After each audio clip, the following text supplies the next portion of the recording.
Olá, bem-vindas ao Raiz de 3. E como a gente prometeu para vocês, hoje vamos falar com a Nininha Campedelli, que é uma expert no assunto sobre empreender numa área cheia de tabus e preconceitos. Ela é uma grande especialista e educadora em sexualidade. Além de empreendedora, uma grande empresária do sex shop Le Diable. Vamos estar com ela, Nininha Campedelli. Nininha, é um prazer ter você aqui com a gente, você não faz ideia. E a gente queria que você se apresentasse um pouco aqui, falasse um pouco da sua formação, antes da gente introduzir o assunto, né? Que vai estar quente hoje. Eu sou Nininha Campedelli, eu sou casada, sou mãe de 2 filhos, um de 18, um de 21 anos. Eu sou pós-graduada em Educação e Sexualidade e tenho uma especialização em Sexualidade Humana pelo Prosex. Além disso, eu sou idealizadora da Le Diable Sex Joy, que na verdade é uma curadoria de sex toys. Para sintetizar, eu corro atrás de tudo aquilo que é funcional para as mulheres, legitimar mesmo o desejo e o prazer feminino. Muito legal, Muito né, legal, gente? legal. Acho que toda mulher precisava te conhecer, né, Nininha? Gente, quando eu conheci a Nininha, eu decidi que todas as mulheres que eu conhecia precisavam conhecer a Nininha. A gente tá aqui cheio de perguntas. Eu já estou super curiosa o que te levou a empreender na área do setor do sexo. E como que foi para você na pandemia? Como você lidou com o Foi seu melhor ou negócio? não foi melhor, né? Foi uma coisa muito natural e eu não tinha viés nenhum sobre a sexualidade. Eu tinha uma escola de natação, a gente teve uma escola de natação por 25 anos em Moema, e lá a gente tinha grupos de hidroginástica de senhoras. Naquela época a gente falava terceira idade, e começou a ter uma demanda muito grande de perguntas e de questões relacionadas à perda urinária, estímulos involuntários. No meio de tudo isso, falava-se muito do final da vida sexual na maturidade. E essas questões começaram a vir e eu não estava sabendo muito como lidar, nem com os professores e nem com essas questões. Foi aí que eu fui atrás para saber quem poderia me ajudar. E falaram, olha, é melhor você dar uma olhada em gente que trabalha com a fisioterapia ginecopélvica perineal. Realmente foi um divisor muito grande, porque aí eu conheci o que a gente falava do fortalecimento do assoalho pélvico, que tem tudo a ver com a sexualidade, mas que a gente não ligava muito isso. Eu comecei a fazer alguns cursos livres na USP, eu fiz na PUC, porém não eram cursos acadêmicos. Isso a gente está falando 2006, 2007. Em 2009 eu resolvi fazer a pós. Eu vi que eu precisava de respostas mais, porque a demanda era grande. Eu fiz a pós em educação sexual. E foi muito interessante, porque aí eu pude começar a responder e pude trazer para a escola o hidropilates. Então, foi uma coisa muito interessante, porque a gente começou a trabalhar toda a região pélvica na água. E aí, tudo isso eu falando sobre sexualidade só com a terceira idade. Pessoas de 58, minha idade, 60, 62, 70, quer dizer, atualmente são pessoas muito ativas, mas 15 anos atrás a gente não falava muito nisso. 2011 foi o lançamento do livro 50 Tons de Cinza, né? A primeira edição. O que aconteceu nessa época? Uma senhora trouxe esse livro escondida, que tinha comprado. Escondida é ótimo. Olha isso. Porque lá era um ambiente muito acolhedor, então todo mundo, eles se sentiam muito unidas, e mostrou para a gente com muita vergonha. E falou que se depois da aula a gente podia começar a fazer essa leitura. O que aconteceu? Eu comecei a fazer a leitura dirigida. Então você como terapeuta sexual. Exatamente. E falar sobre o tema com senhoras. E no momento elas quiseram começar a conhecer os produtos que eram usados. E Moema é cheio de... tinha muito mais sex shops do que hoje em dia. Então nós começamos a fazer tours por lá. Só que toda hora que a gente entrava, a gente não tinha uma representatividade muito grande, porque eram muitos dildos, e todos enormes, né? E a gente, e assim, muito feio, né? A maneira da erotização, tudo. A partir daí, 2011, foi quando eu comecei a fazer essa curadoria e criar a Lady Abre. E assim, de lá para cá, eu faço uma curadoria de tudo que é funcional para a mulher, tirando muito esse viés de penetração, de dildo, né? Então, o que funciona para a gente? É o estímulo externo, né? Sim. E até hoje em dia, muitas senhoras e muitas mulheres mais de 50 anos, muitas delas não conhecem o clitóris. A penetração ainda segue sendo a única fonte de tentar um prazer que quase nunca chega. Então, esse foi o início. Nossa, que Gente, início, né, gente? É um baita início. E esse início, Desde 2007. o que você achou que foi assim, seu maior desafio? Maior barreira que você encontrou? Para empreender nessa área adulta? Isso. Então, porque eu acho assim, empreender sendo mulher já é muito difícil. Empreender no mercado adulto ou mercado erótico é muito mais difícil. E hoje em dia está sendo cada vez mais difícil, porque a todo momento a gente está tendo que lidar em evitar de ser banida das redes sociais pelo uso de palavras como prazer, clitóris, sexo, relações, né? Então está muito difícil, então a gente está driblando muito. E eu acho que o maior desafio de tudo isso é você ter uma boa comunicação, saber como que você vai entregar esse conteúdo, naturalizando muito mais a sexualidade.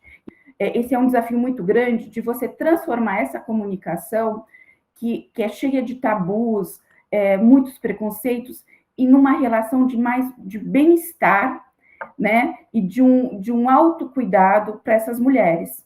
E fazer essa comunicação muito mais assertiva para todo mundo.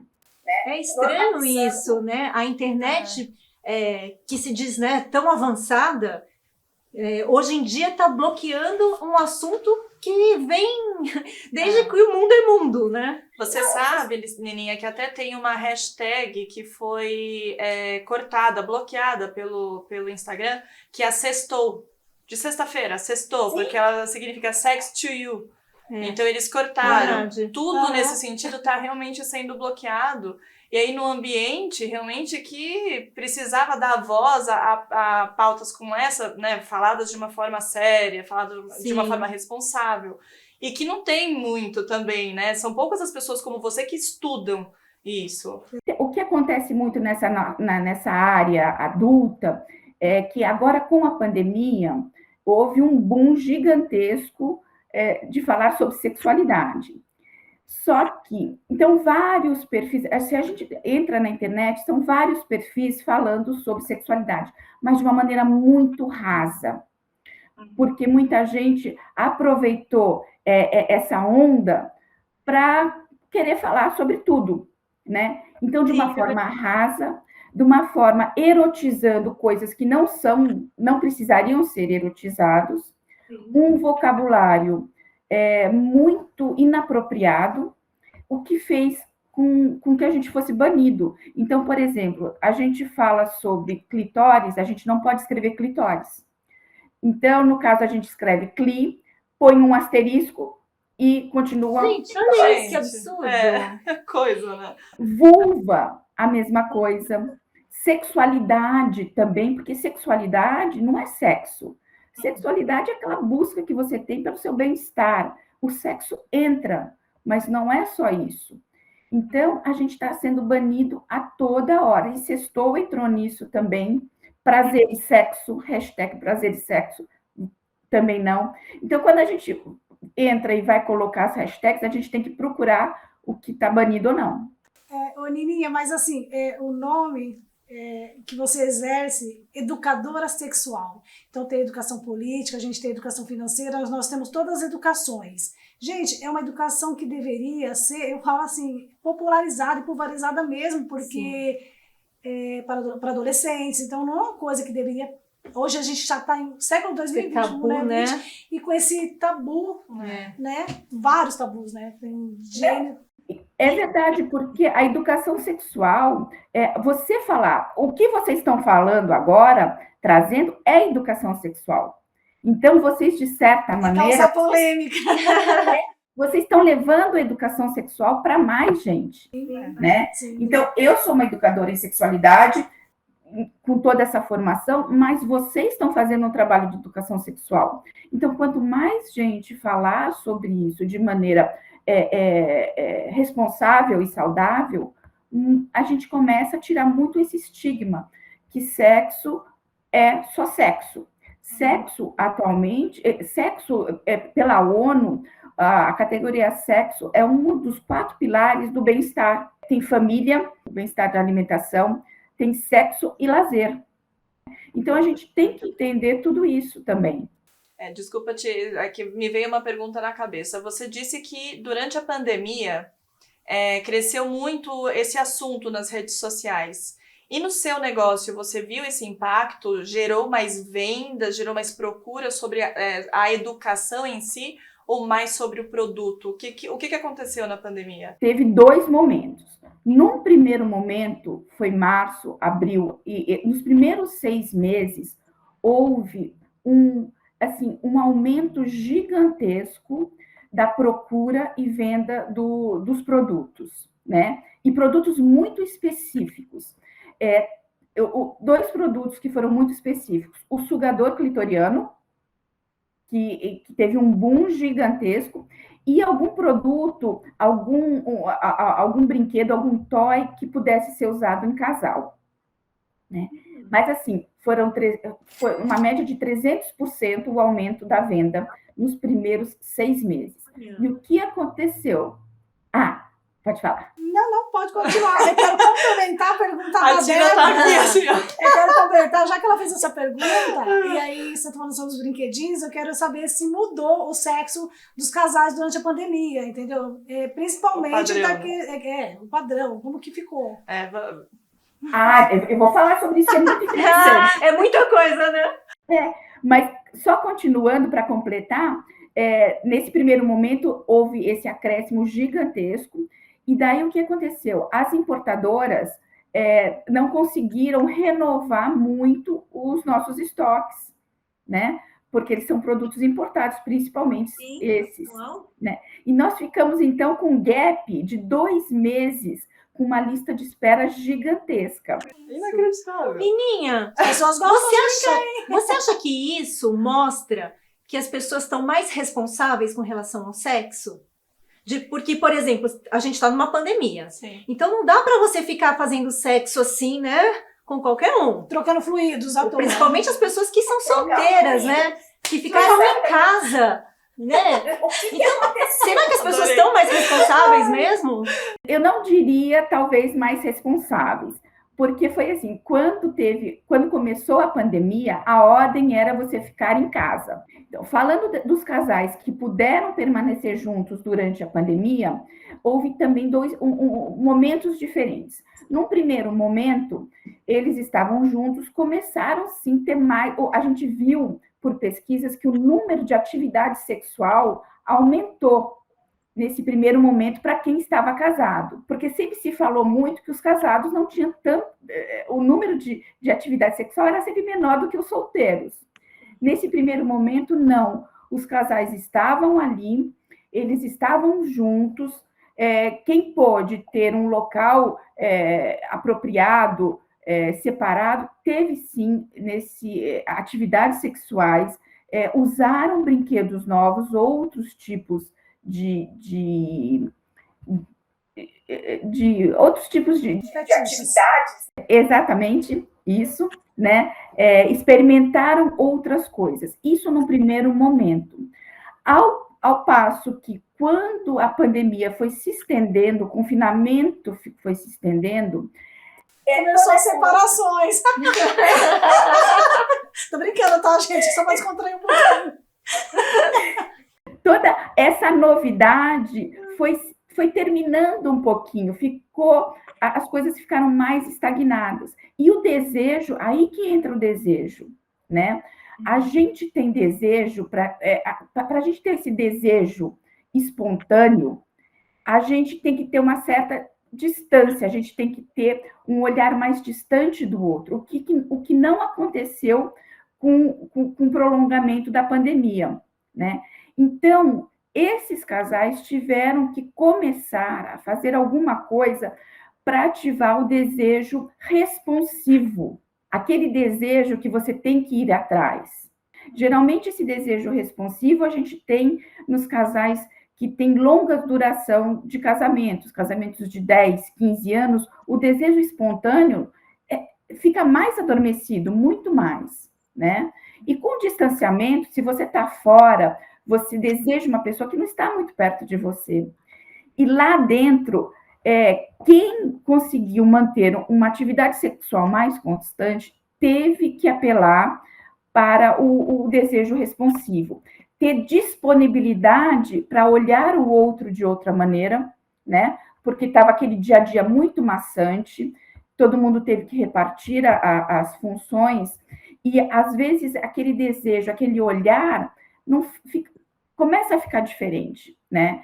Então, a gente viu essa modificação do desejo espontâneo para o desejo responsivo, mais conforme foi se alongando a pandemia, né? Então, foram realmente se afastando e diminuindo a quantidade de atividade sexual.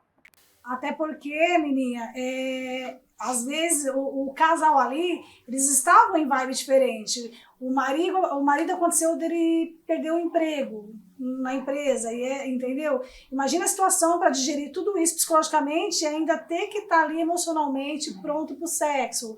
Então, são situações que ainda... Haja brinquedinhos, né? Porque no começo foi aquela... todo mundo estava junto, então vamos experimentar. Sim. No final, começa... Estresse é muito grande. Trabalho, apesar de não ser presencial, ficou muito mais forte. Filhos em casa, né? Pequenos, homeschool, tudo, né? Homeschool, home office, home tudo, né? Então ficou difícil. A divisão de tarefas, às vezes, elas se mesclavam também, né? Então foi muito mais difícil para isso. Por isso que eu falo muito do responsivo. Quem conseguiu manter foi aquela pessoa que, em algum momento, se predispôs, estava aberta para fazer alguma coisa, modificar mais pela qualidade, não mais pela quantidade. É tudo na vida, né, Nininha? Se você não tem essa predisposição... Eu, por exemplo, tenho um casamento de 25 anos e tô há 29 com meu marido. Então, assim, se você não enxerga de outras maneiras, né? Você não pode falar, eu só tenho esse olhar, né? Você tem que ter uma visão maior de todo um relacionamento, uma visão maior do outro, ter empatia pelo outro também, porque ele é uma outra pessoa, né? Exatamente. O que acontece em casamentos de longa duração que se mantiveram na pandemia em relação, eu estou fazendo esse recorte sexual mesmo, né, da atividade sexual.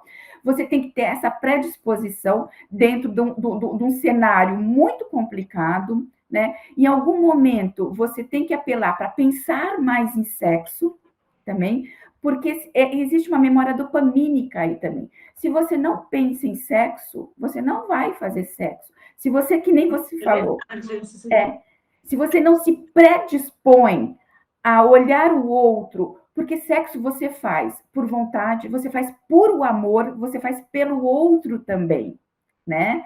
Essa empatia que você falou é uma coisa muito importante também nas relações, né? E também teve uma coisa muito interessante pelo desejo. A pessoa, você ser desejante durante a pandemia foi muito difícil para as mulheres também, né? Foi muito difícil, porque você se olhava ali tendo que lavar a louça e tendo que fazer homeschooling e tendo também que trabalhar também no seu negócio. Então, esse ser desejante deixou de ser, e você teve que reencontrar em algum momento tudo isso. Foi, no caso, muito que a gente fala que o sexo, a atividade sexual passou a ser um pouco do autocuidado naquele momento. Você não precisava estar com seu parceiro, mas você poderia estar sozinha em algum momento, porque daí essa atividade sexual com você mesmo seria uma descarga também de estresse.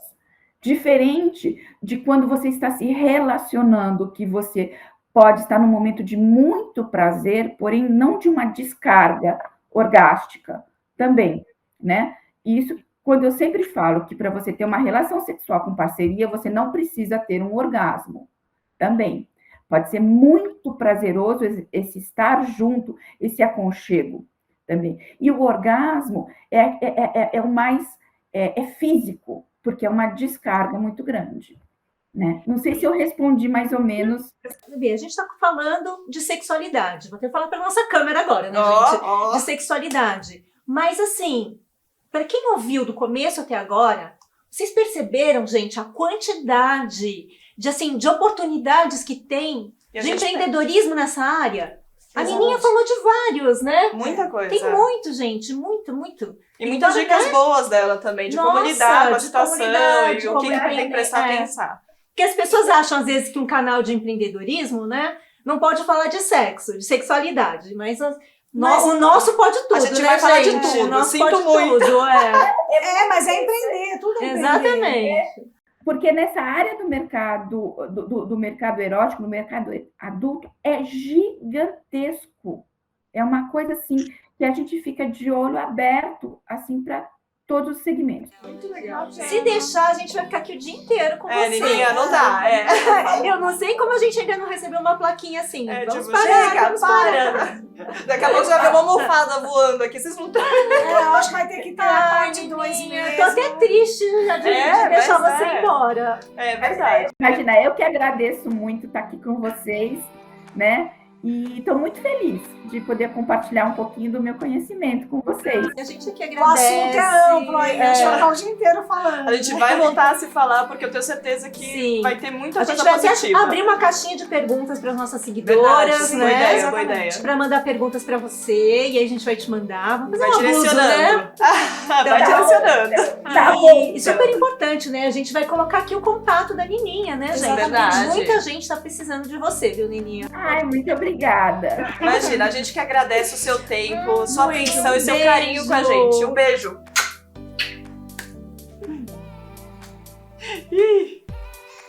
E por hoje é só. Esperamos que vocês tenham gostado desse episódio. E eu gostei. Não, eu amei. Ai, gente, eu fico engraçada, né? Quem que é pra falar? Desculpa. Agora vocês estão falando. Primeira parte. Ah, não, o primeiro roteiro. Então põe esse roteiro no meio. Não, esse aqui é pra mim. Pronto. Põe o seu onde você quer, aí eu ponho o meu.